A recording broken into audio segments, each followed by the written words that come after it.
asalaamaaleykum chers internautes asalaamaaleykum chers sénégalais tey nag dama ñëw ngi waxtaan ak la jeunesse sénégalaise ak tous les sénégalais yow mi nga xam nag c'est la première fois nga tombé sama vidéo dama bëgg nga abonné ngay liker tey joxe sa commentaire ma bëggoon nag nga topp vidéo bi jusqu'à la fin boo paree nga joxe sa commentaire ak sa gis-gis di leen jaajëfal ginnaaw ba nu santé ci li ngeen gëmandoo benn projet di accompagner le projet te am ci yaakaar di ko xaar li naan xol signature ci xol loxo mënu su jotee ba koy effacer te gëm naa ne sénégalais yi ñëpp à l'unanimité dañ def seen signature Sonko seen xol yàlla def ñu fekke ko incha allah ci kàttanu yàlla ndax ñi projet yi ñu wan ak li ñu gëmloo mosuñu ko gis ci benn politicien wala bokk bu ko politicien musa promettre duñ ci gis dara lépp ay naxay mbaay la doon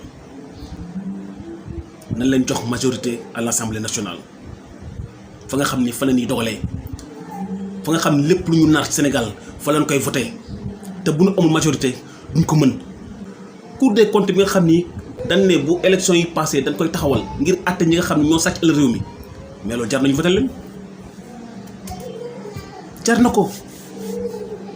gis nañ fi politicien bu nekk tey bu ànd ak kii xas keneen ki bu ëllëgee mu ànd ak keneen ki xas keneen ki waaye Sonko nag am na chance li mu am moom mooy la population sénégalaise soyons solidaires avec Pastef ndax paa yi borom kursi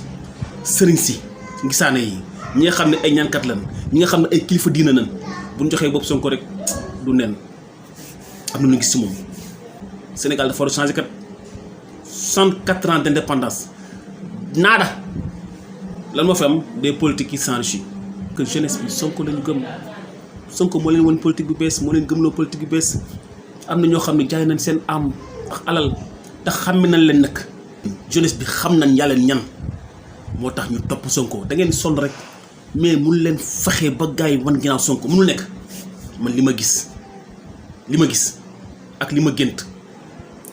mënul leen fexe ba ñu wan ginnaaw Sonko wax leen lu leen neex du wax dëgg day sàcc nangam dara